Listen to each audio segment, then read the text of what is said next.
Welcome back to the Out of Bounds podcast. I am Gavin Williams alongside Charlie Calieri. And we just wrapped up week 7 of the NFL season. It's through 7 weeks, not quite halfway there. Yeah. How do you feel? I feel good. I mean, it's kind of weird at this point. I feel like time moves differently in the fall, especially around NFL season like we're in right now. There's so many good sports going on right now. We're coming up on the sports equinox, I think, on Monday. Pretty sure. Today. But there's one today. The Rockets Well, and there's the no Thunder. football. There's no football. Oh. You're saying the exact same day. The equinox. The equinox. The equinox. Sorry. Not the overarching equinox when all the professional leagues are playing, but because, yes, the NBA does start tonight, Tuesday, as we're recording this. Yep. NHL's been going on for about 2 weeks now. MLB playoffs. I mean, Blue Jays going to the World Series last night, Game 7 win, going to play the Dodgers, and then, obviously, we talk about it every week, the NFL in full swing here through 7 weeks with 10 more weeks to go in the season, which is crazy that we're already, through 7 weeks, but it's also crazy that we have 10 weeks left. I know. That's a ton of football. Yeah, it's a good problem to have. Mm-hmm. Not problem. It's a good thing to have. It's a good thing to have for sure. And we were going to talk a little bit about, and we still will, about the MVP race, and we were going to release our top 3 MVP candidates, but then we talked about it a little bit more. It's just too early. It's too early. There is no end in sight right now for who will have it. Who will be at the NFL honors, receiving that award, having a speech. Who knows? I think it might be one of the biggest question marks that we have right now. And specifically, last week we talked a lot about Baker Mayfield, right? And then this Monday night, we introduced Baker Mayfield to the Detroit Lions defense. And the Detroit Lions defense absolutely opened up a can. And wow, we have some breaking news. Breaking news.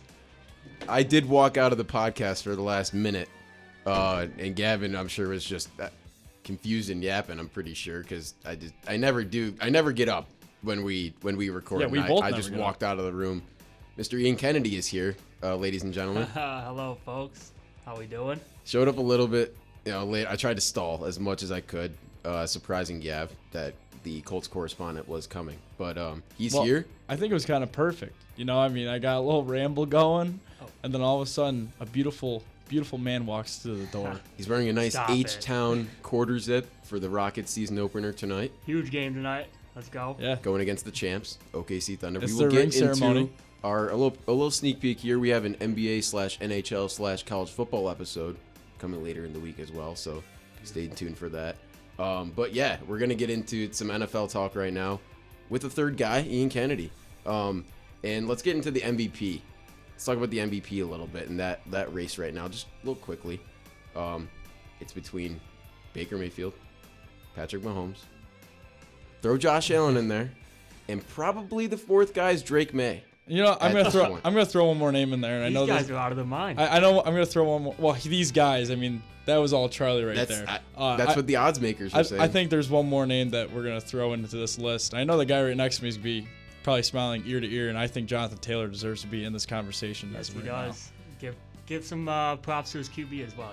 Yeah, I don't think he's in the MVP race, but I think that Jonathan Taylor himself, with the fascinating season that he's having, proven that he's the number 1 back in the league as of right now.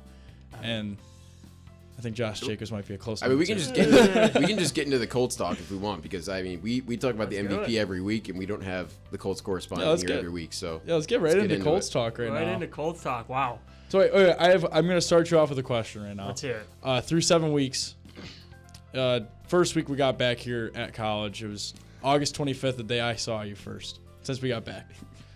Do you know what time it was when you saw him too? No, I don't. I look at you in the face. Let's rewind, right? And I'm like, Ian, over 7 weeks of the NFL season, where do you see your record being? What would you have said in August? In August, I probably would have said either, I'm Colts fan, so I'll say 4-3. All right, okay. 4-3. Now, looking back, now we're going to look forward. You're 6-1, the front runner for the AFC, 6-1, and the rest of the teams are 5-2 behind you. You still got a game up on everybody. Yep. How are we feeling right now? We're 7 games through the season. Not even the bye weeks hit yet. We're feeling great. We got Tennessee coming up next. Obviously a divisional opponent, so you never know what can happen there. Anybody can beat anybody in the NFL, but 6-1 start. Offense looks unstoppable.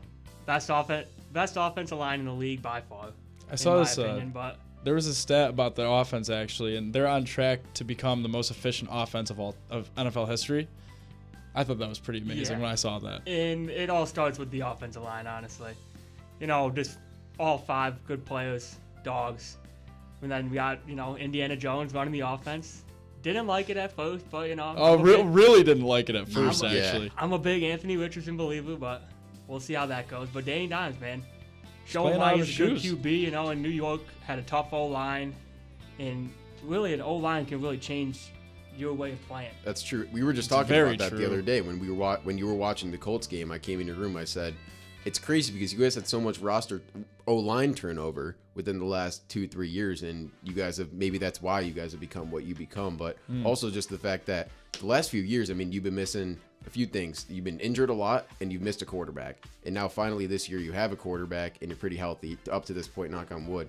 But all your guys are playing well. Pittman's been playing really well. Obviously, Jonathan Taylor, and then mixing in a guy like Tyler Warren in there into that offense too, just adds another element and another thing that you guys can do with that team. Oh, that's a huge element. Last year we had like 3 or 4 tight ends that probably combined for like. We looked it up on the way down yards. here. It was like 490 or something like that, and then we saw that Tyler Warren was only 100 yards behind the entire tight end crew. The entire group of tight ends on the Indianapolis Colts last year was under 500 yards. And we know Tyler Warren, if he stays healthy, will eclipse that. Oh, yeah. So, offense is cruising. Defense, I mean, some big additions from the defense. First of all, you go from one of the worst defensive coach in all of football. And I'm not saying Lou's like the greatest defensive coordinator in the world, but he plays like a lot of weird systems. Like even Dan Orlovsky was saying it the other day, like how he's never even seen that scheme from a defense before. And you add in him, add in Travarius Ward. I mean, obviously on IR, but whatever. And then you add in Cam Bynum, man. First 2 weeks, gets the picks. He's a good guy, good in the locker room. He's got those celebrations, man. It gets everybody on their feet. And then that D-line holding strong. Yeah, D-line's holding strong. DeForest Buckner's playing a hell of a year, too. Yeah, I got to point that out. I feel like whenever I watch the Colts, I always see him doing something. Like whether it's getting a sack, getting a tackle for loss. There's something going on there with DeForest Buckner that I don't think we've seen since his 49er days. I think that he's really taken a big step this year. I mean, I know he's played good years past, but I just feel like there's a different level to him this year. Yeah, he had a really good game last game. He did. I saw his face a lot last game. Yeah.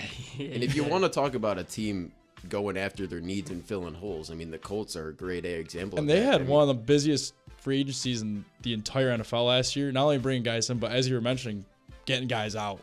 Yeah, And exactly. especially on the O-line, I think that's where I was the most nervous to start the season was the amount of change. No? Well, a little bit. I mean, to be honest, like Ryan Kelly, our center last year, he's old, and we're paying him. I think we're paying him like almost 14, 15 mil. He's one of the year. most expensive centers in the league, I'm pretty sure. And he's hurt all the time. Even on Minnesota, he's hurt right now. Yeah. And Tanner Bortolini's been really stepping in that spot. I knew it last year too, because last year when Ryan Kelly getting injured, like always, Tanner would be in there and he'd be cruising. He'd be pushing that D-line like crazy. And I was like, oh, this is our future center right here. All right, yeah. There you go. And then Matty Ice in right guard, from Pitt. We drafted him as a right tackle, but I think Shane just put him in right guard, and he's been doing well. Sometimes that's what you have to do on the offensive line, especially when you need holes filled. Like, we see it from a guy, I'm going to bring up a Packers guy with Elton Jenkins being a great perfect example. One of the greatest offensive guards in the league. All of a sudden gets moved to center now. Yeah. And now, I mean, just got to make sure that snap exchange is good. And you still have one of the best linemen playing on the line. That's all that matters. That's always nice to have a versatile guy like that on the O-line because they're very similar positions, but at the same time, they all do so much differently. So, I mean, every single play, there is a different set for a different lineman. Yeah. Whether they're blocking together, creating a hole. It is crazy how fascinating offensive line is. Mm-hmm. The most important positions on the field are those front five, honestly, in my opinion. Yeah, it's really just the trenches. It is. Yep. It is a battle of the trenches. You have good trenches, you're going to be a good football team. Starts in the trenches. That's what they say. Ian, I have a question for you. And obviously the expectations are, like Gavin alluded to, they're different. than when you maybe got here in August. Where do you see the team going now? That's a great Where question. where do you realistically, because obviously, you know, we see this a lot with like the Cardinals that one year they were really good. The Steelers Shout out obviously Luke had Strauss. that undefeated run. I'm not saying you guys are Undefeated not saying you guys are in that ballpark of a fake team like one of those, but like where do you realistically see this team going?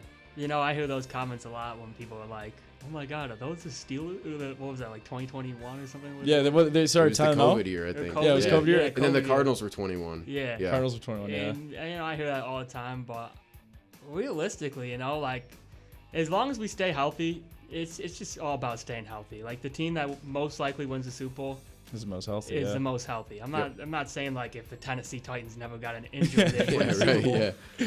But it's like it's all about injuries of the key pieces. I mean, seeing ourselves go, I feel like we have to take it 1 week at a time, obviously. Love that answer right there. It's a great But answer. Yeah. you know, like you just gotta take advantage of the bad teams. Like you can't play down to the teams that are poor. Like Yeah. this week is Like a this big week. week because Yeah. obviously it's a divisional game and a game you should win. Those things do not combine very well. No, they Yeah. don't. Which causes losses. So Yeah. Exactly, and you know it's a home game, so you gotta take advantage at home It's as in well. Lucas Oil, baby. Yeah, we've had a lot of home games, which is interesting. you guys you front load the home games. Oh man, seeing a, I know we got Tennessee. I just think that from my perspective, I see the Colts. I honestly see them as a team that can get to the AFC Championship. I do the way too, that actually. the teams are stacking up this year, I could see a way that because the Chiefs are going to be back in the mix at some point. You Yeah. can just tell with their schedule and just how that team's rolling. And the first 4 games that they had were all just incredibly hard too. So it's Yeah, just they like, did have a really tough that's schedule. another thing. But you can see a world where the Steelers, the Chiefs, and the Bills, if those are the other 4 division winners, are on one side of the bracket maybe, and then the Colts end up kind of alone on the other side. Yeah. And I don't want to say alone, but with the Jags or winnable games that are on that side. So The I don't thing know. I'm a little worried about is like if we do get like a 1 or 2. Not saying we're gonna get the 1 seed, obviously, but like if we get one of those top seeds, I just have a weird feeling about Baltimore, man. If they keep winning games and end up sneaking in the 7th seed, it would be okay. a rough showing. That would But be a you know, long like shot. in the future, we have like obviously you want to take it 1 week at a time, but we play like Tennessee, winnable game, Yep. Very, yeah. and we got Steelers, which I'm That'll going be a going to that game. So that'll Yeah, be you a are little- going to that that'll game. be yeah. a game. Fun. That'll be a game. See that? I mean, Steelers, you know, like Rodgers 41 or something. 41, baby. Like obviously 41. he's been balling out. I'm not disrespecting Rodgers at all, but Wait, what week is that? Is that week 10? You guys have your bye coming up, right? Nah. Or no? no, we go Tennessee. Oh, you have then your late Steelers. bye. Yeah. Yeah, we have late bye. Yep. We have bye week right after Falcons, so week 11, I think we have a bye. Okay. Okay. Yeah. But we do play KC, which would be a fun game. So you have a lot I of want tough Ian to games say- left because Atlanta's been really tough as well. I mean, obviously, that's I in know Berlin. firsthand. Yeah. So, Ian has the stat about Berlin, Yeah, Berlin. Germany. Wow. Little Germany action. I want Ian to say the stat about the Kansas City Chiefs and the Oh. Indianapolis Colts I heard the other day, which I found fascinating. Like the last 2 or 3 times we played KC. I think it's been 3 times. The last 3 times we played KC, we've won. So Is there's that a- true? I think Are it you is. serious? There's a Wow. lot of pressure to keep that streak going this year. Especially I mean- this year when you really need Yeah. to win. Yeah. I mean, That could be a battle for who knows. I'm just gonna throw it out there. That could be a potential battle for a 1 seed. could be the Kinda like what we tiebreaker. saw Could be the last tiebreaker. night. Yeah, right. What we saw last night when we had Detroit and Tampa. You know, that's kind of one of those matchups. Where Yeah. And then you obviously have to look out for Buffalo too. I mean, I know they lost 2 games. You guys but have they got- Buffalo again? No, No, we don't play them. No, we but don't I'm play. just saying, like, to get in Oh, the yeah, yeah. 1 or 2 seeds. Like, obviously they lost 2 tough games. Mm-hmm. Like in Atlanta, that's a tough game, and then In Atlanta when they were on 15 million days Yeah. of rest. So whatever. I mean, like they haven't looked Still mad good. about that game. But like off the bye, you know. So they lost the bye week. That's Yeah. what I'm getting from this. Is they Yeah, we've lost the 3 bye in a week. row. Yep. Yep. But yeah, they have the bye week. I feel like they can be coming up. It's an in early my- bye for that team, though. In my It's an early opinion, though, bye. I think that Joe Brady's kind of selling Josh Allen. I think right he now. is too. I think that he's not letting him play his brand of football, Yeah. which we've been talking about Thank for you. weeks We've been now. talking about this last few weeks. He is restricting everybody. It's Shakir. I mean, Shakir, I'll give him the benefit of the doubt. He gets doubled a lot. But Keon needs to let himself go. Cook and Allen both need to be released by the coaches. Yeah. Which I think is very important. I also think it's weird because when Ken Dorsey got fired, we saw Joe Brady step into this role and let Josh Allen be Josh Allen, and now just 2 years later, we're not saying the same. It's kind of remarkable, and I feel like this is something that we even talked about last year during the season as well. I feel like early in the season, they try to be so scripted and everything's so planned out, and obviously you need some structure in your game plan, but at the same time, when you got a guy with that much talent, and the Colts can kind of do this with JT, when you have a guy with that much talent, you can kind of just let him run around the football field and see what he does and have him make plays. I mean, and when you have two guys like that, it's even more frustrating because, I mean, one of them just won the MVP, got recognized as the, quote, best player in the league, and the other one had the franchise record for most touchdowns in a row in games. So it's just like, when you have guys that have been accomplished, and it's not just like, oh, he's been good for 7 games, let's go after him, or like a Rico Dowdle situation, shout out to Rico Dowdle. But you got to stop restricting your guys, I guess, in that sense. I 100% agree with that statement. You got Cook and Allen, 2 superstars. You got to let your superstars get into space. Whether that's giving them a screen or that's just like pitching the ball to them, just let them get into space and let them be them. I agree. 100%. For sure. Like, look at Philly. They've been running. I mean, Saquon hasn't been playing that great, but the O-line's been a little shaky. But and then they just play Minnesota and they give the ball to the superstars, and look what happens. Yep. They throw it to A.J. Brown. They throw it to Devontae Smith. And they both had, like, I don't think A.J. Brown had 100+. But It's crazy. He had 4 for 121. Oh, he did? He did. When you have that many guys, and the Eagles are just an exceptional example of that because they have, 4 guys with Hurts, Barkley, Smith, and Brown. You have 4 guys there that are elite talents above anybody else. I mean, they're probably, I would say, top 30 players in the league. Yeah. Are we calling all 4 of them top 30 players, maybe? Maybe not Devontae Smith. I think that's the only. Hurts is kind of getting a little bit there, too. He hasn't been throwing the ball well, but still, top 40 players in the league. I think the funniest thing that came with that game was after the second touchdown from A.J. Brown, he said, "That's why you give me the effing ball." Straight to the camera. I thought that was hilarious. I did too. And very factual at the same time. Yes. But you have a team like that where everybody eats, I guess, and Yeah. it's the Bills to a lesser extent. But those teams obviously just have an easier chance of winning games because you have more guys to go out and win you a game. We just saw it this week with KC as well. Very true. Getting Rashee Rice back, and you wanted to touch on that a little bit. Yeah, I just wanted to point out I benched him this week. That really sucked. I was thinking, first game back might be a little tough. Maybe I was expecting like an 8 to 10 point week, and no, that was not true. And he went off. He did. And we were gonna talk about. We still can if you guys want to, but the Broncos-Giants game and the Steelers-Bengals game. If you guys still want to touch on them, we can. Yeah, I'll touch on them. Yeah, we can touch on them. And then after that, I'll go into. I have 2 little games that we can play, and it's going to be even better now that Ian's here, because we can get 2 perspectives on it. So I'm gonna touch on I'm gonna go in order. So I'm gonna go in Cincinnati, where we had a Thursday night football, and I just gotta say, watching these 2 old Bucks absolutely ball out was absolutely amazing. Unreal. I also want to point out just a couple things. They both balled out, obviously. I think it was Joe Flacco's first career win against Aaron Rodgers, so that good for Joe Flacco. Another mention, we saw a vintage Raj in this game yet again. For a couple of times this year, I've said that. And we are seeing more and more vintage Packer Raj, and especially on the 60-yard touchdown to Pat Freiermuth. That is a Aaron Rodgers play. I've seen that roll out countless times. I mean, 22 years of my life, I've seen that, a lot of it. And then just want to point out one more thing. On that Hail Mary, I was debating. I was like, can he make it to the end zone? Can he make it to, and he sure did. I want to point something out. In a Hail Mary, everybody jumps up and gets that ball. It's not you just jump up and watch it go away, because that's exactly what DK Metcalf did. I don't know if you guys realized it. Jumps up, has his hands in the air, kind of looks at it, kind of like drops down, looks away. No, you go up and you get the ball. Pittsburgh Steelers lose. Especially because you're 6'4" too. Unfortunately, that's and he a play just kind of that like we've seen half-assed DK make before, like a lack of effort play. And obviously, he has the plays. He has one of the greatest effort plays of all time, chasing down Buda Baker. Yeah. So I mean, it's the spectrum with the guy. It's like, can you get the weeks once again? Can you get the weeks with the guy that's going to actually try, or is it going to be the DK that's just kind of, I'll let the ball fall and we'll lose by 2. Yeah. But that game was insane. The last the fourth quarter especially. Unreal. Going into the fourth, it was 20-17 after a huge comeback for Cincinnati. Cincinnati had the lead.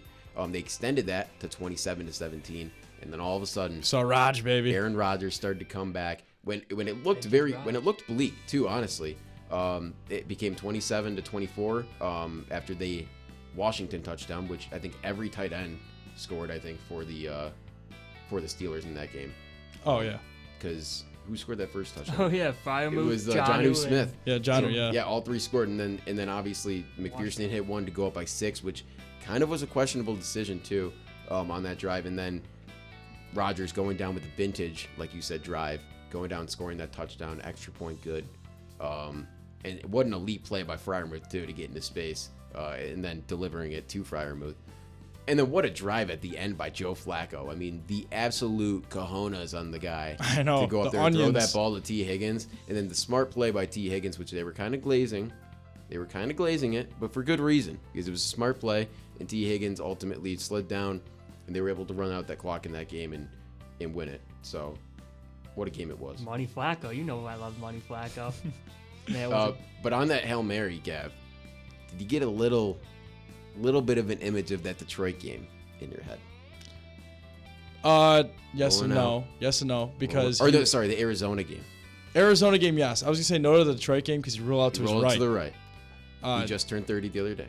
32. 32 the other day. Does he still have a vintage Yesterday. moment in it? Yesterday, that's what he said. Shout out Jim Nance, what a call. Specifically, the play you're talking about. Well, which one? We got 2 Hail Marys. I mean, both to Jeff Janis in Arizona. Unreal. Lost that game though, unfortunately. But the rollout drops. It's the same thing. He drops his shoulder right, Just launches. and he just turns around and he throws as hard as he can, and he's not even looking. He throws it and he just puts his head right down. Yeah. And then eventually he turns around. It's But crazy. I thought for sure that was gonna be caught, especially when I saw DK Metcalf in the front of that pack. That is where I saw, wow, Richard Rodgers can go up. Richard Yeah, Rodgers. And Richard Rodgers, do you see what he did compared to DK? Yep. Goes up. Doesn't Goes up, matter. keeps And the ball, keeps his eye on the ball, hands up. Who's the He first just one to hug tracks him? it. Randall Cobb. Yep. Shout out Randall Cobb. Love that. Also- And- yeah. No, I love that. I love that. shout out Vintage Raj for doing the smelling salt. Yeah. Yeah. You know he's getting old. I go. but- I saw him on that sideline. He's ripping it. He ripped it like right before the play, and I'm Yeah. like, I go, watch out for this right here. Just Yeah, fired up. Doesn't he sniff it and goes like, whoa. I don't know. It's either that, ashwagandha, whatever he wants, Whatever he's perks, doing, yeah. whatever he's feeling Perk that Rodgers. day. I'll leave this game on this, but what other guy are you tossed up at Hail Mary and you're like they're gonna catch it? It's only Raj. It's only Raj. He has the Only most in Raj. NFL Yeah. history. So Just shout gotta out to double check. Raj. It's my guy Discount forever. double check. Discount double check. Let's move on to staying in the chronological order, I guess. Well, these two over here. Giants at Broncos game. What a game that was. And Ian, you What a made game a that face was. here, man. Let's talk about it. Man, I really feel sorry for Thomas Marino, honestly. That is just a Giants tough correspondent. showing right there. Yeah. You know, they go up 14-0, looking good. Scats running through people even when he's in the end zone. Yeah. I was He's like, just that's a begging little for too much. CT, man. Well, you know, he's Oh. doing that. Broncos, 33 points in the fourth quarter. All in the fourth. Wow. Talk about And that. it was not an easy 33. No, It was yeah. not an easy 33. I also have to say, I'm going to add on Ian's point, feeling bad for Tommy. Clock management and play calling for the New York Giants was at an all-time low. Yeah. You have a chance to bury them and run the ball out, and they're passing the ball with 2 minutes in the fourth quarter. Like, if you're thinking about it, like 3 plays in a like row. if you're up by how many possessions was it? It was 26-8. It So was 26-8 with like 5 minutes. 10 left. minutes. Yeah, they scored their 16th point, sorry, with 5:13 left. Yeah. If that tells you anything, which is even more nuts that they scored more points in the last 5 minutes than they did the whole game before that. But it just adds to the craziness of that game. But yeah, like you said, there's got to be like you got to just run the ball, get a few first downs, and that's the time right there, right? Like that's the science behind the time, I guess. Like there's no way that you can lose that game. Yeah. No, it's impossible. It was like 1,600 teams to 0, and then who's that one now? The New York Football Giants are that one. It's like unbelievable. It's like actually something that you. And then the fact also that the Broncos came back to take the lead, and then the Giants took the lead again, and then they blew the lead again. So it was just like, it wasn't even like it was just one big comeback. It was like they gave their fans a lot of hope again, and then blew it with 37 seconds left. They scored the touchdown. That one. What a touchdown, by the way, Yeah. to stay up there. But Missed the PAT. The second they missed that PAT, I'm like, wait a minute. Yeah, Wait a minminute. that kick was sucked. But Yeah. also another point about bad play calling. Like, I get you don't want to play like press coverage, but they're playing so far off, down 2 points. Like, a field goal wins the game. Mm-hmm. It's not like a touchdown. Yeah, it's not prevent moment. But yeah, it's not prevent moment. It's like not playing too far up, but you're not playing too far back where they can just go like a little slant and have a guy run for like 15, 20 yards. Yeah. See, like this is the I'm running opposite cover problem two of what there. happened in the Bills game last week against the Falcons. We played up everybody in the box basically, and then Drake London went down, and somehow Taylor Rapp tracked him down, or else the game would have been over then, probably. But it's just, there's been a lot of questionable play calling, especially this year. I know there's a lot of guys filling in, a lot of injuries and stuff, but I don't think that injuries constitute all of these, just stupid play calls, honestly. So, that game was nuts. I'm glad we talked about that one. Gav, you want to talk about your Packers for a little bit? I do want to talk about them for a second. Walked into this game. I want to just give my good friend Luke Strasburger another shout out. I know we've been shouting out him a good amount. Well deserved for Insured by Luke. Insured by Luke. Give him a follow. Get a free quote today. Insured by Luke. So basically, we're on the phone every Wednesday. We talk, and we're on the phone Wednesday before the Sunday, and he said, "Gav, the Packers gave the Cardinals a curse on the Adriel Jeremiah game. The second they lost that game, their franchise has never been the same," which I do agree with. Their franchise has truly not been the same since they lost that game. So now he said, "Hey Gav, we're gonna turn the tides here." He said, "We're storming the beaches. We're winning this game. The curse is gonna pass to Green Bay now, and see what happens in the next 5 years." Wow. And I said, I don't know if I've ever heard a curse for a team that didn't really do anything at the end of a season. But hey, no, but shout out to all love and fun. It was a crazy game. I just got to point something out. Starting off slow, didn't love it. Really slow. Very slow. Very, very slow. Got a beautiful The first game drive. in general was just slow, I feel like, to start. Yeah, beautiful first drive for a nice 3-point lead. They score 13 unanswered. We get the ball back with, it was 7 seconds. Okay. And what does Matt LaFleur always do? Always knees the ball before halftime. Doesn't matter if there was 20 seconds. He just loves kneeing the ball.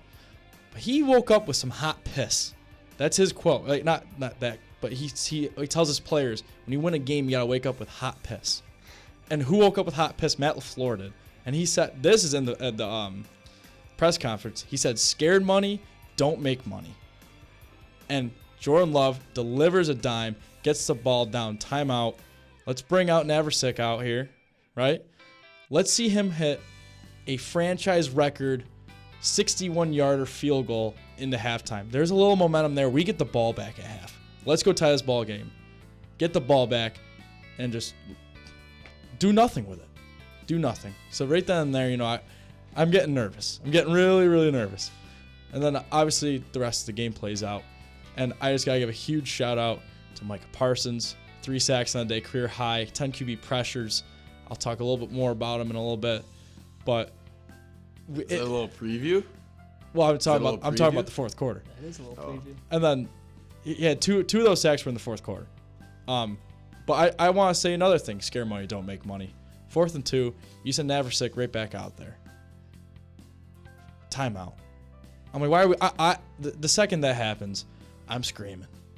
I'm like, that was the biggest waste of a timeout I think I've ever seen. There was still 20 seconds on the play clock. I think it was 17 to be exact. I'm like, we have plenty of time to get out there and kick a field goal, tie this ball game up. He says, no. I got hot piss today. Offense is back on the field. 4th and 2. Game on the line. There's like 2:30 left on the clock. Jordan Love takes the ball, finds Tucker Kraft, toe taps it in, first down Packers. I'm like, whoa. Let's get Josh Jacobs back in the end zone. Third straight game with 2+ touchdowns. And the whole new ball game. Then the defense stepped up when it mattered most. Let's go Packers, 27-23. Micah Parsons on that crucial, because they got a huge chunk play to bring them well within striking distance. Sack from Micah Parsons. Rest plays out by itself. Well, that's why you get a guy like Micah Parsons. And that's one of those games where I'm going to look back and I'm going to say worth every penny. I agree. I just want to give another shout out though to Trey McBride. Yeah, he balled out. 10 receptions. I know he didn't have the yards. He had like 74 or something like that. But the impact he had on the dude game. always he's the definition of a reliable option. Plus he had 2 tutties too. 2 huge, massive ones. And if you have Trey McBride in fantasy and Brissett's playing, he's gonna go off. Simple as that. Yeah, basically. Seriously. Gav, is that your Packer spiel right there? Yeah, I'm just saying. I love the way the defense rallies. I also have one more thing to say, and that's something you brought up. And I'm gonna piggy bank, and I'm gonna coin what you said. We don't need our goddamn draft picks. Let's go get a corner. I am sick of this. Sick and tired. I'm in the same boat, man. Why is Zay Jones catching a ball in 2025 against the Green Bay Packers? Why all these guys should not have been catching balls. Nate Hobbs played his worst game as a Green Bay Packer. Keyshawn Nixon, he locked up Marv pretty well. I can't really diss him that much, but we need a true number 1 corner. Get rid of those goddamn draft picks. Give a second, a third, a fourth. I don't care what you give away. We need a corner, and because our biggest corner for the past 8 years is gone. Now we have to go get a guy, and it's not going to be with these guys we have right now. So this defense is, I'd say, 1 corner away from really making us a true threat. But without that corner, I don't really think that we're like a Super Bowl team right now. I don't. Okay, fair enough. Let's get right into now segment of the week. Yep. If you know, you know. The FMVP and the MVP presented by Gavin Williams. Yeah, so this week's FMVP is a guy who absolutely torched some defenses. And he had 38 points this week in fantasy. His name is Jamar Chase. Absolutely torched on a Thursday night. He had 16 receptions, 161 yards, a touchdown, 23 targets. 38.1 points. Congrats, Jamar. You are the FMVP. Congrats. Now we have this is the first time in OOB history we have 2 MVPs. First time, and so whether you want to call it 1A, 1B, whether you want to put both one. It's a little option here. So I'm not going to say that in any order. I'm going to give you guys the ball. You guys can choose. My number 1 is the entire Denver Broncos fourth quarter team. The entire team in the fourth quarter, all 3 phases. All 3 phases. Yeah, all three phases, the entire team. I just cannot leave out a team that puts up 33 points in the fourth quarter. Fourth quarter Broncos, okay. So fourth quarter Broncos. Okay. And then I have the guy who had a record night for his career. Mentioned his stats already. Micah Parsons. I'm putting him on here. 3 sacks, 10 QB pressures, 5 tackles. I have some more. Wait. So in his past couple of games against the Cardinals, he's played 3 total games with this week, but his 2 on the Cowboys, he's only had 1 sack. What does he do with the Green Bay Packers? 3 sacks. Had 4. One of them got called back for hip drop tackle. Wow. So he had 4 sacks in that game. One of them got called back. And he had 4 tackles, 3 sacks, 5 combined tackles. Just have a day, Micah Parsons. That's why we pay him the money. So congrats to both the fourth quarter Denver Broncos and Micah Parsons. Congrats. I think I've never seen a team like the 2025 Week 7 fourth quarter Denver Broncos. Yeah. So I'm going to go with them, respectfully. But I think a close number 2 is Micah Parsons. Ian, what do you think? I am definitely going with a guy that played last night. No. Yeah. He's going to throw his own at last night. No, not last night. Sorry. Sunday night. Oh, Sunday night. Christian McCaffrey, man. Yeah, People have dude. to put I understand this man was like the best running back in the league like 2 years ago, but people got to start putting him back in that conversation, man. He had 24 carries for 130 yards and 2 tutties. Then he had 7 receptions for 72 yards as well. This guy balled out, and he's not doing this once a week. He's had 20-plus fantasy points in every single week he's played so far. Wow. He's That's going incredible, off. actually. Might just be the season FMVP, Yes, maybe.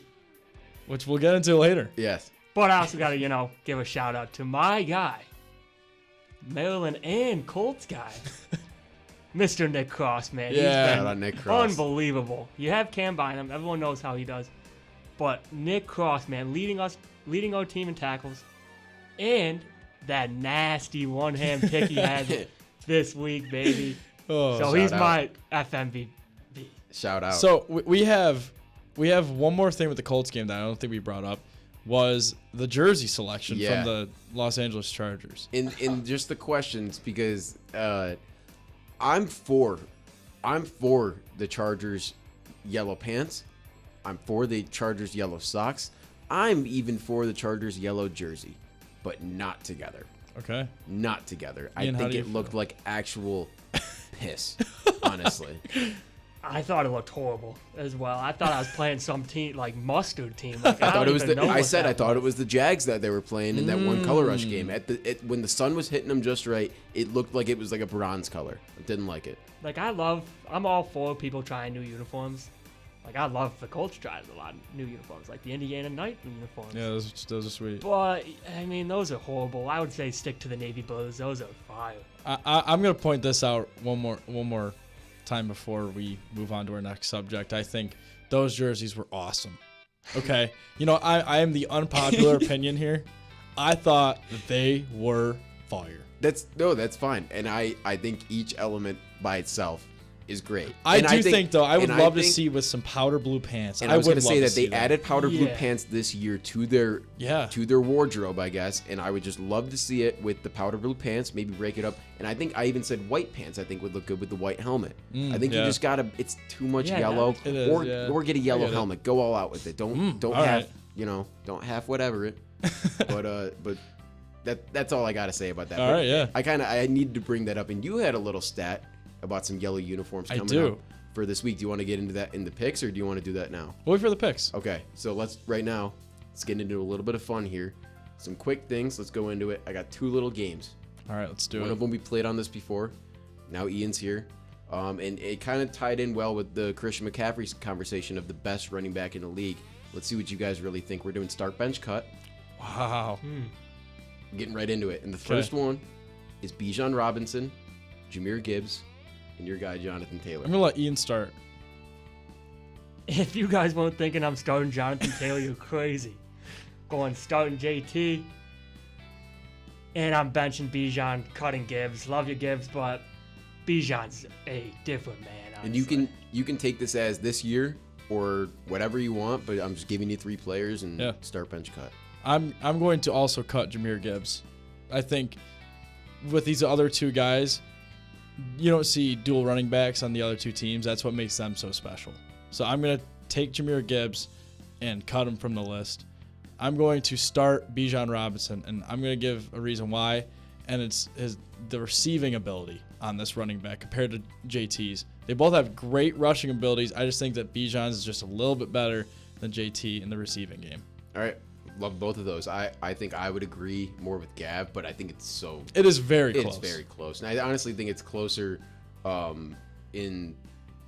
Well, I don't know. I actually think I would start JT because you kind of made a point about how, yeah, you cut Gibbs because he's in a dual backfield. But, I mean, Tyler Algier's been having a pretty decent season for a backup running back, and I feel like there's nobody on the Colts that I know about that has been having that. That makes sense, decent yeah. Yeah, And I mean, decent is heavy on decent. Yeah. Heavy on decent. But to the next one here, getting into the wideouts. Okay. A little bit of wideout action here. Start, bench, cut. Drake London, staying on that team. Jalen Waddle, and Garrett Wilson. Who's hurt, but he still had a pretty decent season up to this point with a pretty questionable offense. Wow. Yeah, that's a tough one. You want me to take the first? Yeah, you can go first. I'm just going to automatically start Drake London. I think the way that he's really changed his brand of ball this year to actually be a true number 1 wide receiver on his team, to really help that team to where they are right now, especially with beating teams like Buffalo, where he had a great game in that one. I think I'm definitely going to start Drake London right now. Now, between Waddle and Wilson, that's really tough. Similar situations here. Yeah.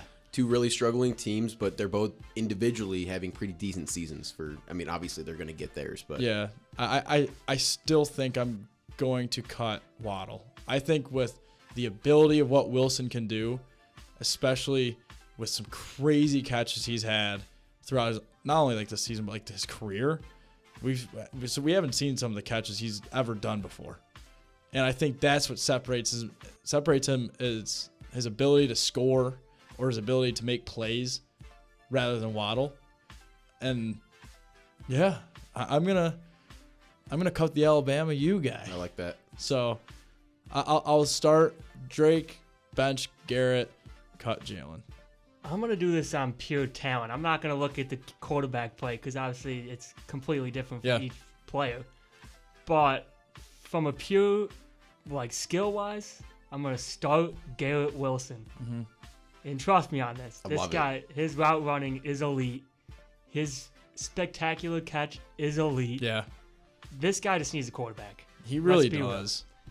real. I love the man, but Justin Fields is not it.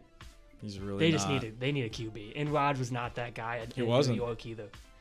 I would bench, just because of this year, I'm going to bench Drake London. This man has been putting on a clinic. He has been balling. He's been balling. And I'm happy to see it because, USC type guy, a little bit like Pittman. All right, Kind of have the same relationship. That's why. That was. I almost threw Pittman in this category with these and kept Waddle out, but I wanted to see. I wanted to throw Waddle in there because I thought he was a little bit more comparable to Wilson up to this I point. agree. But then I'd have to cut Waddle. I love Waddle. Yeah, I do too. My brother's a Dolphins fan, so I always root for him. But he's got the speed and he's got the. It's just he's a little too small for me. Oh, we're going to bring up Honestly. size in Too this. small. Wow. He's too small. I mean, yeah, he's got the speed. I'm a huge speed guy. Yeah.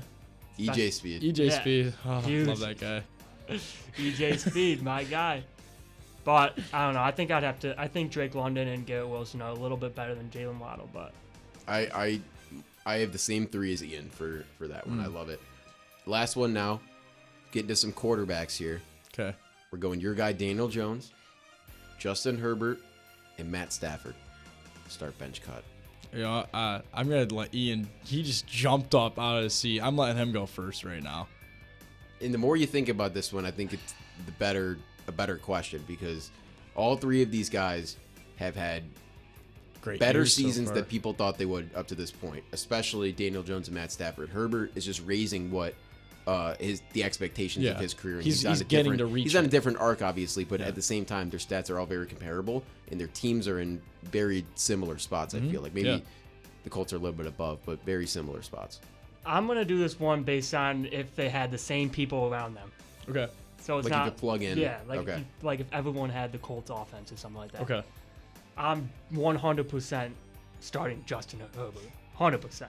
I mean, this man had 421 yards against our defense, which, I mean, our secondary is complete. It's like hospital in that, Yeah. that thing.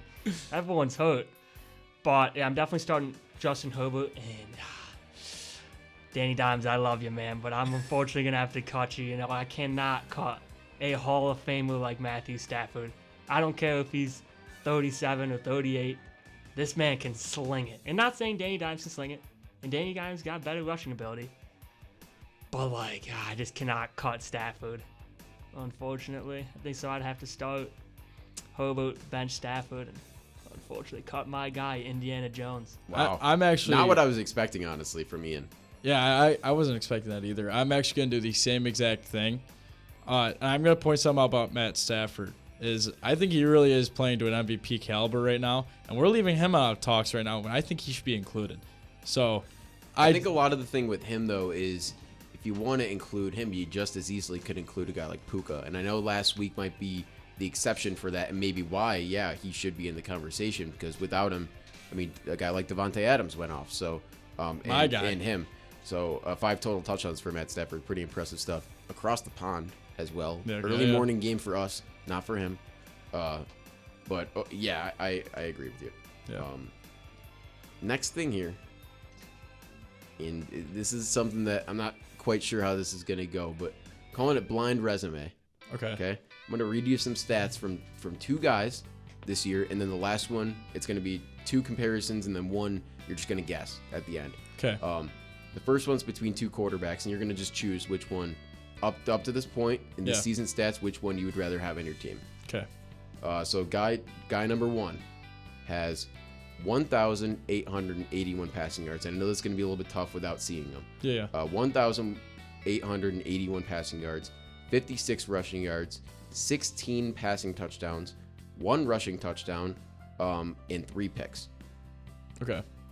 So off this year, correct? this year. Okay. Guy number 2, 1,790 passing yards, 83 rushing yards, 10 passing touchdowns, 4 rushing touchdowns, but 3 picks. And I can repeat whatever you want. I know it's a little bit jumbled right there. You know, because like I was listening in the beginning, and they both have very good stats, and I swear You can also guess who they are if you want to. I swear I was gonna lean towards guy number 1, because I thought you were gonna say a guy who had more picks on the second one, or I was gonna lean towards guy on number 2 because I thought he was gonna have less picks. They have the same exact amount, and I'm an efficient guy. Like if a quarterback's efficient, that's why I was born and raised on. Aaron Rodgers was efficient ball. For the sake of conversation, and we have more passing yards, but we have more Do you want the rushing passing touch- attempts as well? Would that change your Do we have mind? completion percentage in here? I do not have completion percentage on here, but Okay. the passing attempts for guy number 1 is 259 compared to 214 for guy number 2. Yeah, So no, big it's- difference. And once again, you can guess which guys it is if you want. Ian, do you have an idea? Ian I said have he an knows. idea. He said he knows exactly who this is. And I'm 100% going with option B. I love option A. And I think I know who it is. Who's option A? Personally, you know option B now, I guess. Personally, I'm going option A. Okay. Did you figure out who option B is? I'm guessing Daniel Jones. It is Daniel Jones. It's option B. Because he had more rushing yards as well. He has more. I just thought that and obviously it'll make more sense after this. Who do you think guy number 1 is? Let's get into that first before I. 3 picks, 16 touchdowns, 1 rushing touchdown. 1 rushing touchdown, 15, or what do you say, 50 passing or rushing yards? 50 rushing yards about. 50? Yep. I'm trying to think, because now I'm trying to think if you just put our 2 quarterbacks on there, but I'm trying to think of the 3 picks. I did Jordan not. Love- I did okay. not put Jay Love. That would have Okay. been good, but I didn't have that. I am guess. going option A though. I think that option A is probably like yeah, this might be Matt Stafford right here. 46 rushing yards? I don't think Stafford's got that. I don't honestly know. thought it was Danny Dimes and then Allen, but I don't think Matt Allen's got Stafford has 40. -2 rushing yards up to this point. In the season. Okay, then maybe But no it's- way Allen's got only 46. And plus, Allen has way more rushing touchdowns, too. And Herbert would have a ton more yards too, so it's not Herbert. This guy's been really sneaky good. Like, and every year he is sneaky good somehow. Is it Baker? It's not Baker. This could be like Who's your a guess? weird like Trevor Lawrence. It's not Trevor Lawrence. It is Dak Prescott. Yeah, I'm 16 taking. He's touchdowns, yeah. balling out right now, and Every you know year what? I feel like he has these stats and nobody talks about him. Yeah. I mean, he's I so still am He's taking the him, Mike though. Evans of quarterbacks. Okay. The Mike Evans of quarterbacks. I would take Dak, but I knew Danny Dimes was the second one, so I was definitely. So I am going option A there. All right, so now the second one here. Getting into some receivers. Okay. Guy number 1. Mm-hmm. He's played 80% of the snaps, Okay. 31 receptions for 527 yards, Wow. 5 receiving touchdowns on 54 targets, which is 17 yards per reception, Wow. and 9.8 yards per target. And then guy number 2, let me find him real quick. Where's guy? Oh, there he is. Guy number 2. 80% of the snaps, just like guy Okay. number 1. 31 receptions. So same, right? Yep, Okay. same. 431 receiving yards. Okay. 6 receiving touchdowns on 63 targets, which is 13.9 yards per reception and 6.8 yards per target.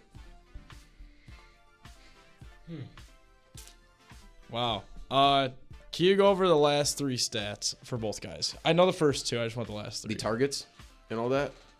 I want per Yards- reception. Yards I per want reception touchdown. is 17 compared to 13.9. Guys 1 and 2 in that order. And 9.8 to 6.8 for yards per target. What's touchdowns? And touchdowns is 6 for number 2 and 5 for number 1. I'm going to go with number 1. You know, I know he's got one more touchdown in there. I mean, I know his yards are like per reception were a little lower.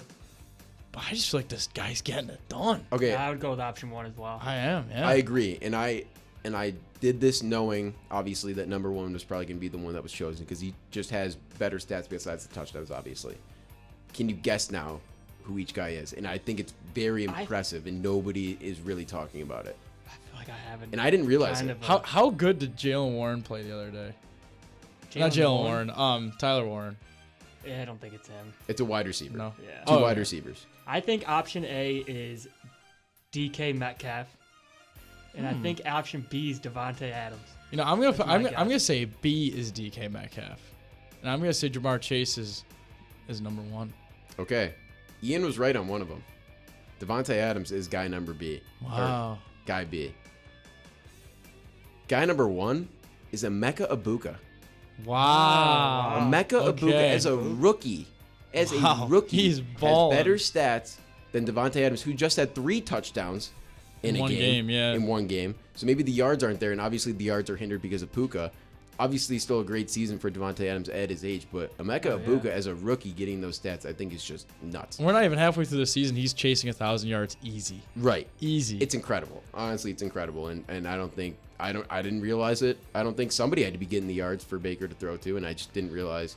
Well, I knew he was guess it was balling him. out, but I think that what I was forgetting about was how long Mike Evans has been out. Yeah. Because I feel And like Godwin too. And Godwin. and Godwin should be back any week now though. Yeah. So I don't know, and I know. I mean, so sorry about Mike Evans. I don't think he's gonna get his 11th season in a row. Yeah. But yeah, that's a good offense right there. But also Tay though, like, I mean, last week he only had 45 yards, but like he had 3 touchdowns. 3 touchdowns. Yeah, Yeah. so it's like the efficiency is definitely still there for, He's still for him. I mean, and Baker is still finding guys like Tez Johnson, Kate Otten, like Yep. Isn't that Cameron Sterling Johnson Sharp. there, too? And I think when you combine, when you put the names to it, obviously the context totally changes. Like you would probably at this point, maybe you might take a Devontae Adams because that's what your team needs. But it's just, I think it's really cool to see the blind stats. For yeah, the no, guys. those But are fun. the last one here that I have is just guessing the Guessing, team. okay. It's a defense, and I have them right here on Sleeper. The defensive stats for this team. They have 1 defensive touchdown, no kick return touchdowns, no special teams touchdowns, but they have 4 forced fumbles, 7 picks, 88 points allowed through 7 weeks, and 3 fumble recoveries, 14 sacks, 31 QB hits. Very solid defense.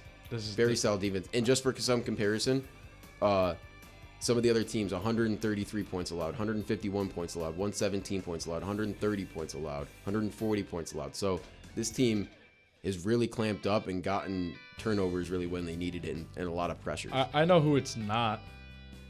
I know it's not the Green Bay Packers because they only have 3 takeaways this year, and they Okay. do definitely have a special team touchdown against them because they are garbage when it comes to that stat. I know in my opinion, Packers are still a top 5 defense in the league, but this is not them. Yeah, I was like, once he said like 1 touchdown, I was thinking of the Colts because Kenny Moore had that pick 6 in week 3. But no way we've only given up 88 points. I have a sneaky suspicion it might be the Seahawks right now. The Seahawks have been balling this year, man. I'm gonna. We have to remember, like week 2, they allowed only like 3 points or something like that. This honestly just goes to show something else about this team than anything, because not to spoil it, but this team right now is not in a playoff spot. Not in a playoff spot, which you would think is how, right? How he let up 88 points, and I think which is by far the least amount in the league. I think the next one might be 133 points. They've let up by far the least amount of points in the league, and right now they're sitting not well out of a playoff spot, but out of a playoff spot. That makes this a lot more interesting. They're not even in a playoff. All right, wait. Well, let's think about this strategically, and we're getting this. Like, Let's. it's not New York Giants, right? Because they've given up a ton of points. It's not the Well, they'll up like 50 against the Cowboys in week 1 or 2. Oh yeah, that's right. They let up like 37. Yeah. 40 points or something. Yeah, and they just had 33. Yeah. Yeah. Let's think about some playoff teams, and let's see who's like out of this conversation. This could be like the Chicago Bears. Nah, their defense isn't that great. Yeah, but they have not played really great teams. Like maybe I was gonna say maybe the Patriots, but they're in the playoff spot. Yeah. This might be. I'm trying to think of. You would honestly never expect it. Like, you would never. Ooh. Actually, I know who it is. Who? I think I do. Who is it? Because we played this team 2 weeks ago, and they were ranked like the number 1. Oh, but we just scored a boatload of points on that. I was gonna say Arizona. It's not Arizona. No. What about? That's a good guess, though. It's a good guess. Because they were like doing You know what I'm thinking about right now? number 1 defense. Yeah. I'm low-key thinking about the Carolina Panthers. Arizona actually has Because one of the they just most allowed points 3 points. Sorry, what were you saying? Arizona actually has one of the most points let up against them. It says they're like one of the best defenses. And like when we were obviously playing the them. points are a big thing, and that's like pretty staggering. But also just 7 picks on the year, and some other teams have 5 or 4 or 2 or 5. One team has 10 up there, but 4 forced fumbles. 4 forced fumbles is a lot of forced fumbles. Some teams don't even have actually, it might be like Carolina, dude. Like they only let 3 points against the, against the Jets. Yeah. I'm trying to think about like who they like lost. I mean, the Cowboys. They beat the Cowboys. Put up like, I think they put up like 20. 21 maybe. Who else did they play? Someone like did they play the They shut out the Falcons. Yeah, they shut out the Falcons. That's right. I'm gonna go Carolina Panthers. I am Are you finalizing guys right locking there. that in? Yeah. I'm like locking that. it. It's either I think it's or it might be like the Chiefs, but I'm gonna go with. Nah, because the Chiefs are in the playoff spot, I think. Are they?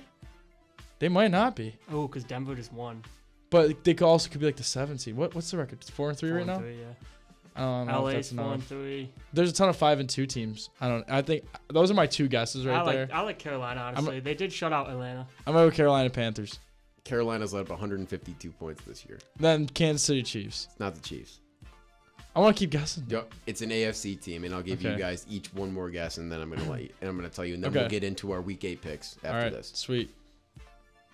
Oh man, some AFC teams. It ain't the Jets. It's not the Jets. It's No, not It the is Jets. not the Jets. I'll tell you that for Oh. free. Do you have an idea? Kind of, yeah. I think it might be It's not Tennessee. Dogs. The Browns. They do have Is a it ton. Cleveland? They've also let up 152 points this year. Dude, what, bro? This is like insane how this team has only let up 88 points. Okay, so Ian's guess is out of the books. I have the last guess. The pressure is on. Pressure is on. Pressure's very All right, well, And we're running out of teams to guess here too. So so I gotta let's think about some teams. So it's not the Colts, it's not the Chargers, it's not the Broncos, Chiefs, Bills.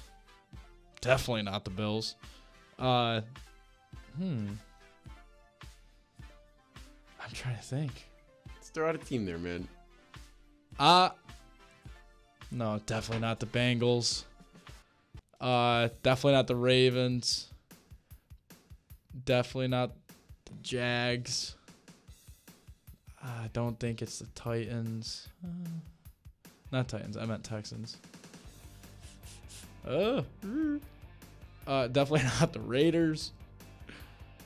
I'm gonna go the Houston Texans. Final answer. It's the Houston Texans, and Let's go. incredibly, they're 2-4. Let's go. They have let up in order 14 points, and we talked about this last week. We actually did. 14 points, 20 points, 17 points. They're 0-3 after that.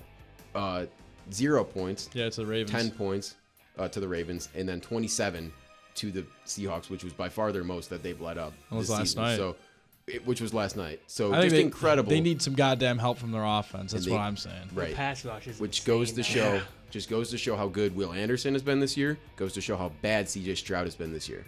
So They're And 2 Danielle guys. Hunter, too. Those two are insane. Yeah, I hate them, but isn't that they're crazy? bad. that is Isn't that crazy. crazy? And they're What? the 6th best fantasy defense right now. You want to know why that's a thing? And they're free agent in both leagues that I'm in on Sleeper. So It's because they haven't played the Colts. They still got to play them twice. And JT will and they light play the that Niners, defense up. Broncos, Jags, Titans, Bills coming up, and then the Colts. They have a tough schedule. Some pretty decent offenses coming up. Let's see if that defense can hold. But they've already played, some really good offenses in the Seahawks. They've already played the Jags, and they've already played the Bucks, obviously. So they've locked up some teams. So it's just interesting, and maybe they're a team that is sneaky, and we'll say, hey, if their offense can just get it together, maybe they're a team that can swoop in and maybe, I hate to say it, but take that AFC South crown. Maybe if the Colts start to fall. That will never happen. But it's something to think about here, and that was Blind Resumes. I think I like that a lot. I like that too. That is fun. So we'll probably do that eventually. Maybe we'll do it with some NBA players tomorrow. Who knows? Let's get into our Week 8 picks here, and let's start off right at the top. Thursday night, Vikings going to SoFi and playing the Chargers. Yeah. Gav? I have a bounce back game for this team. I think that Justin Herbert will drag it all over that Viking defense, and I got the Chargers on this game. I agree. I have the Chargers as well, and if you've been keeping along with our picks for the season, you're probably pretty hyped. Because we've had back-to-back weeks with lead changes and some significant lead changes. I was up by 2 games last week, and I said it. I said if Gavin goes 4-0, he's going to be up 2 games. And guess what happened? Gavin went 4-0 in the swing games. Yeah, baby. Somehow, some way, some bad picks by me last week. Kid just knows ball. But right now my record is 69 nice and 39, and Gavin's is 71 and 37. Yep. But Ian, who do you also have in this game? The Vikings at Chargers. I'm also going to go with LA. I think they're going to have a bounce back game. Although I think Minnesota's going to be able to run the ball on LA, but I still think they get it done. Dolphins at Falcons is the next game. I have the Falcons in this one. Once again, I'm just not going to pick the Dolphins because I don't think that they're going to win a game the rest of the season. So, I agree. No explanations needed to give me the Falcons. Keep it simple, Falcons. Bears at Ravens, and I just want to point something out. We're still very unsure what the status of Mr. Jackson is for this week. So regardless, I'm picking the Bears. And I know you guys might disagree with this, but I think just the uncertainty of him even not being there with the bad offensive play that they've had the last few weeks, I just can't justify picking the Ravens, even at home. So I'm going to go with the Bears. I'm going to go with the Ravens. I'm going to trust that Lamar is going to be back, and I think Henry's going to be running all over that defense. I'm leaving the spot blank. All right, let me explain. For the first time in history. First time in history, I'm leaving it blank. I will choose. It is a white square on the screen. It currently is a white square. Yeah. I'm leaving it blank for right now. I will have the pickup come Sunday. Like it will be there. But I'm literally just waiting on the status of Lamar Jackson. Where can the people find those picks, Gavin? At Out of Bounds Podcast with a dot between every single word. On Instagram, yes it is. So I'm leaving it blank. If Lamar is not playing, I'm going to go Chicago. If Lamar is playing, I'm going to go Baltimore. All right. Jets at Bengals is the next game. I'm going with the Bengals. I just don't think the Jets might win a game this year. Unfortunately. So I'm going to go with the Bengals, especially without that with that big performance from Flacco last week. Give me money, Flacco. Going Bengals. Bills at Panthers is the next game. Bryce Young out for the Week 8 game, and Andy Dalton will be starting my guy and Buffalo's guy. In Carolina, though, this time, going down to CLT. Hopefully Eric Collins is calling this game. I would love that. But I'm taking the Bills. Yeah, I'm also taking the Bills here. I really wanted to choose the Panthers just because they've been hot recently. But I just can't because the Bills are coming off a bye and a must-win game because the Patriots have another winnable game. They're officially a game ahead. Is it? Yeah, it's officially a game ahead, so... Yeah, give me the Bills in this one. I'm going to go Bills as well, but I do think the Panthers keep it close, honestly. I agree. Yeah, this is going to be a sneaky game. It's going to be like I was talking about before the Falcons game. It's going to be a sneaky game. I have more confidence that we win this game, but at the same time, I still feel like a McMillan might just torch us, or this could be a Xavier Legette game because our corners are not too great. So gotta throw the deep ball, man. It's all about the deep ball. The raccoon. 49ers at Greatest Texans. accent. One second. Yeah, he's great. Greatest accent in the entire NFL. If you don't know Xavier Legette, maybe look up some clips. And then you'll watch him catch the deep ball, man. It's the best. The best. That's funny. San Francisco going to Houston this week. It's a good game right And here. this is a good game. I know I was just kind of talking about them, kind of hyping them up a little bit. I'm going to take the Houston Texans in this game. I think that their defense is going to maybe propel them to a win in maybe one of these games that they've been locking up the other team. But I think the Niners, I still don't believe in that offense. I know it's crazy to say when you have a guy like Christian McCaffrey on there, but I don't believe in that offense. I don't think it's sustainable. So I'm going to go with the Texans. E, what you got here? I'm going with the Niners, honestly. Yeah, and this might be a little biased because I hate the Texans, but that Texans offense looks horrible. I mean, I understand like the Niners, they lost Nick Bosa and Fred Warner, two huge key pieces. I think Brock Purdy comes back this game. Like Kittle played horrible, but I think Kittle has a bounce back game. I'm going with Niners in a really close one. I'm also going with the Niners, especially with how CMC's been playing this year. This could be a game of the week. Sneaky game of the week. Could be. In Houston. I don't know. Is this a 1 o'clock game? Probably a 1 o'clock game, yeah. It is, yeah. Probably 1 o'clock. It's going to be a yeah. little bit early for those Niners, man. Yeah, I'm going with the Niners. I just like what they've been doing compared to like what the Texans have been doing. And especially with someone like Robert Saleh as your defense coordinator, I have a lot of faith in that defense. No matter how hurt they are, to beat an offense who has been really, really struggling this year. So give me the Niners here.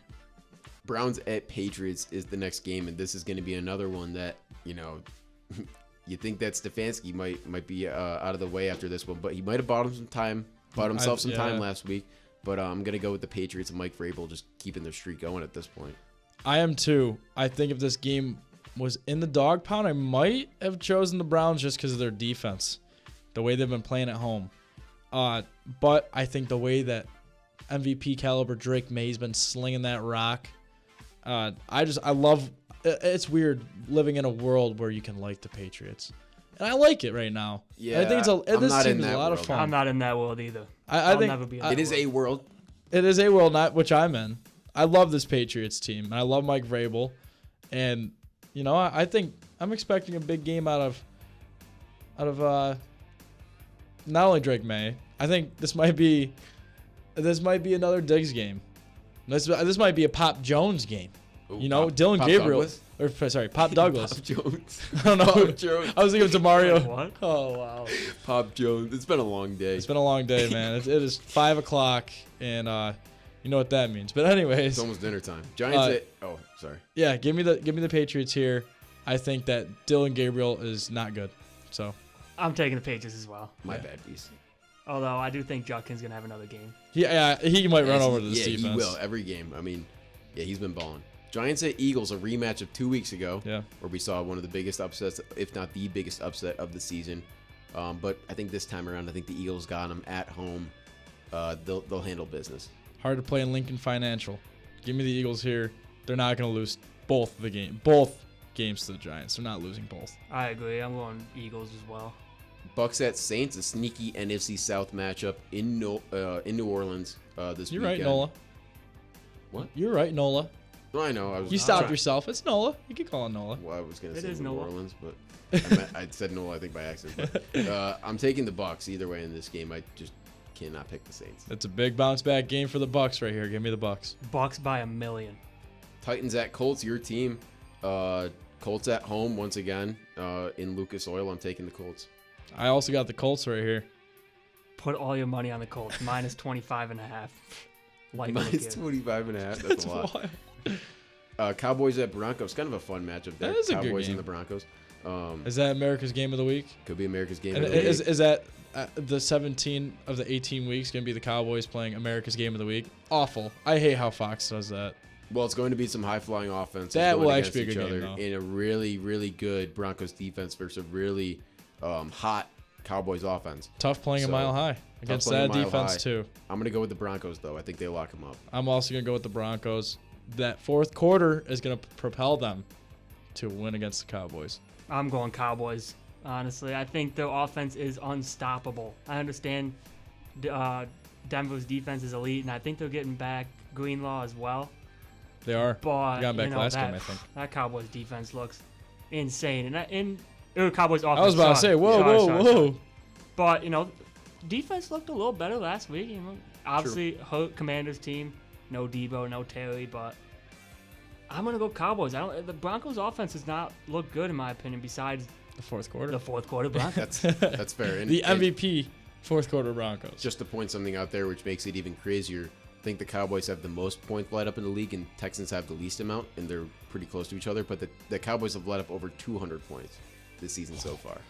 So they've also scored, I think, the most, including so 40 to the Packers. They're in the positive for their team, but still just not good overall for defensive numbers there. Big game coming up here, maybe one of the biggest games of the storyline season for the NFL. Packers going to Pittsburgh, playing against their old quarterback, Big Raj.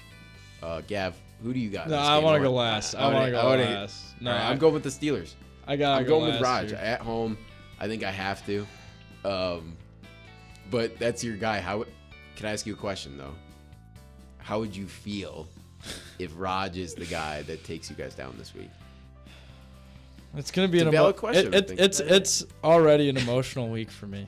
I realized the second 7:38 hit. I think it was 7:37 maybe when the last snap was against the Cardinals. 7:38 hit. I'm like, oh, we got Raj. It's Raj week.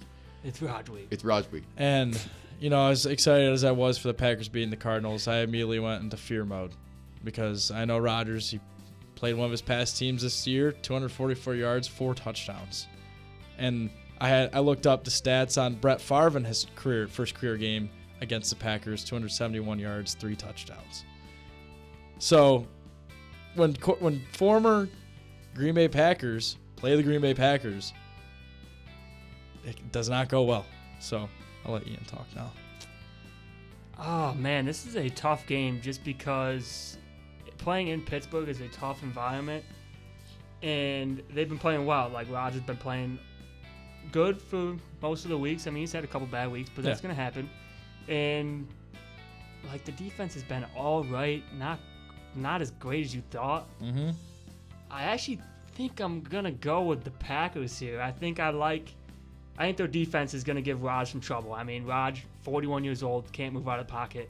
Steelers O-line is probably one of the biggest weaknesses. Oh, he can move out of the pocket still.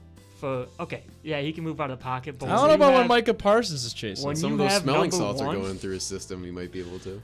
When you have number 1 rushing the passer, good luck, man. And little shout out, 52. Calieri, baby. Gotta give him some love. I'm going Packers. This is the first time this might have happened, but all 3 of our teams play in Pittsburgh this year. Wow. That is true. Wow. Isn't that nuts? That is nuts. And it hasn't even happened yet. So we got 10 weeks left, and Pittsburgh probably has 4 home games left, and 3 of them are our teams. So Charles, I'm gonna go back to you. I dodged your question, to be honest with you. I know. I'm gonna answer it. I'm gonna answer I know how the journalism works. If the Green Bay Packers lose this week, I don't think it's like it was against the Cleveland Browns where I'm swearing, and I it's one of those where you just tip your cap because you love the Hall of Famer who brought you in a Lombardi. He's got 4 MVPs in a Green Bay Packers uniform. The most legendary, greatest Packer of all time. My favorite player of all time still. That's to answer your question. Now a little fun fact before I get into my pick. This is the first time we are seeing a yellow on yellow helmet matchup since 1954 when both these teams met in 1954. No way Steelers are wearing their yellow. They're wearing their yellows, yeah. That's awesome. So there's going to be some confusion out there. Rodgers going to see a lot of yellow helmets. And so is Jordan Love. I mean, yellow pants too, right? No, it's yellow jerseys.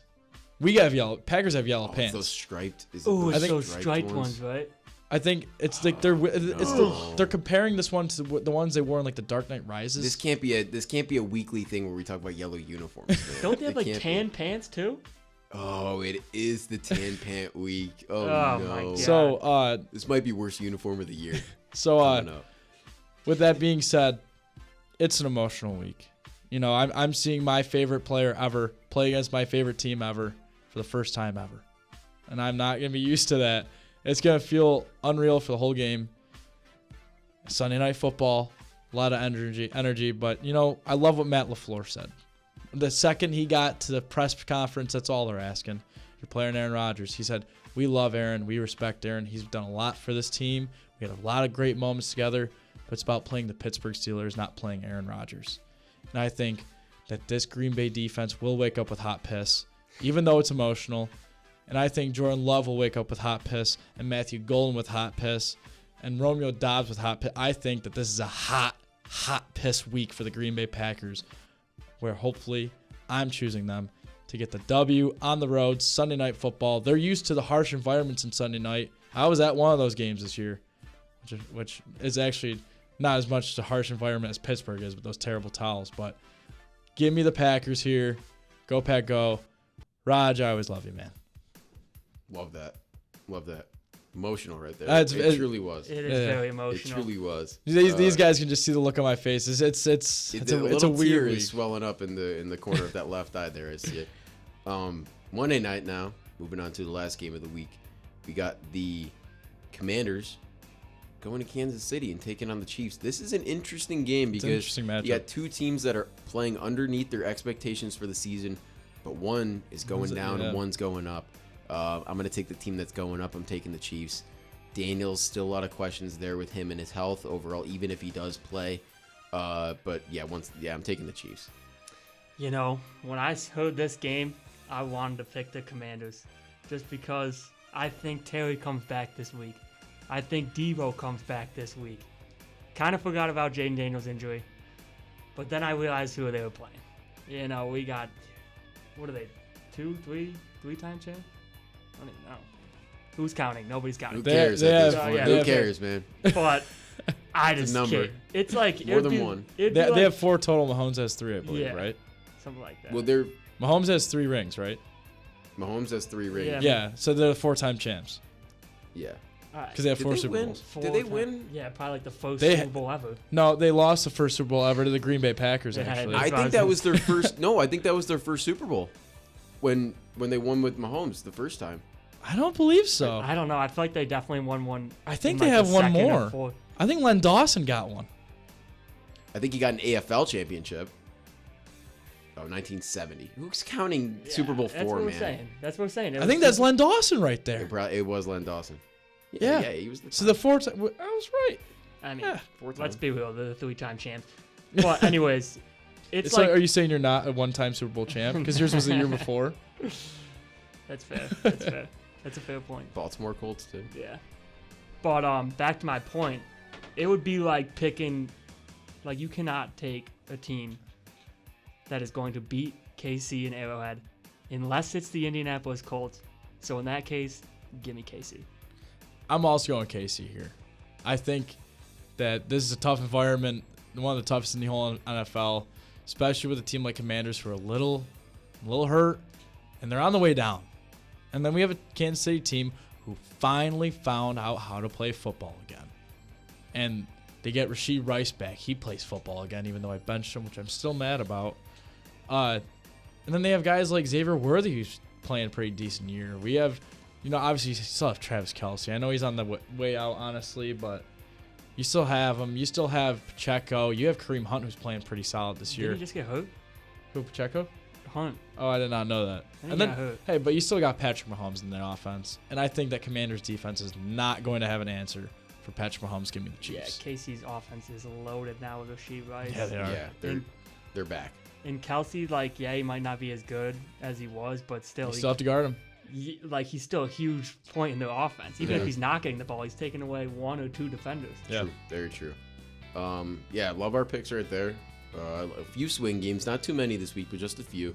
A lot of teams on a bye. Though. Huge bye week. 6 teams to be exact. The Lions, the Cardinals, the Jags, the Raiders, the Rams, and the Seahawks. So a lot of teams on the bye. A lot of teams that might need the bye. Yeah. And 3 NFC West teams, which is pretty interesting. They all need a bye right now. And then we have some breaking news before we wrap this up right here. Wow. From Adam Schefter, tweeted about less than 5 minutes ago. The Giants have released Jude McAdamy, their kicker. He became the only, and shout out to Schefter with these stats, he became the only kicker in the last 40 years to miss 2 extra points, which neither were blocked, in a game when his team lost by 1 point. I saw something on. So he just basically lost the game for them, is what Schefter just tweeted. Friday Beers I think just posted unemployed guy of the week. And it was, So shout out to Jude. Sorry that happened to you, but thanks for the content. And thank you, Ian. Yeah, thank for you, coming Ian. Thanks and for talking having with me, us fellas. today. You know, I love being on here. It's always a good time. It's always a good time. I was Always just a great about time. to say Can, that. can I shout out one more thing before we go? Absolutely, Shout out man. whatever you want. I know we're talking about NFL today, but it is a huge, huge NBA game coming to you at 7:30. Let's go Rockets, baby. Come on, let's take down the champs. And their ring ceremony, banner raising game. Can they spoil it? Can they KD, spoil baby. it? KD returning to the ring ceremony. What a story that is. Yeah. What a story. He What a should have story raised that- one starting for at that shooting guard. franchise. Shooting guard KD. Shooting guard KD. Yeah. I did not see that. Shooting guard KD, because What- Not a what- guy under 7. who's starting at your 7. who's starting at your point? We have Amen Thompson, Amen Thompson. Kevin Durant, Jabari Smith Jr. at the 3, Okay. Sangoon at the 4, Yeah, baby, there it is. and big body Steven Adams. Who is at also the returning 5. for the ring ceremony. That is Yeah. true. So And, shout out to Jeff. Dude, was Jeff Green? Oh, he was Jeff on Green. Sonics, maybe. He was on the Sonics. Jeff Green was- yeah. a Thunder. I He think was. he might have been one of the original Thunder guys. Yeah, because Jeff Green and KD were both on the Sonics rookie year. Incredible. Yeah. That 3 guys returning there. That's pretty cool to see. Yeah, big NBA season coming up. Who did the Celtics play in their first game? We have the 76ers on Wednesday night. Wow. We have the Utah Jazz And then tomorrow and Wednesday. Wow, So shout out. tomorrow and Wednesday? No, No. tomorrow, Wednesday. Oh, tomorrow Wednesday. Oh, I I thought you guys think. played Thursday. No, I had that wrong. We played Oh. Wednesday. And then the Celtics play again It's on only 2 games on Friday Thursday. on Amazon Prime, Wow. where they play the New York Okay. Knickerbockers. And we'll get into all this tomorrow about the streaming and everything and the theme songs and stuff like that. But it's going to be an interesting NBA season. And so far, it's been an interesting NFL season. And it's gonna be like a learning experience for especially the Boston Celtics. We just brought in Tom Thibodeau, and he showed us the reason how they beat the Boston Celtics, which is a great move by Joe Mazzulla. Seeing this guy's unemployed, well, how did you beat us? And now he wants to know. And Joe Mazzulla also said he wants to be a Celtic for life.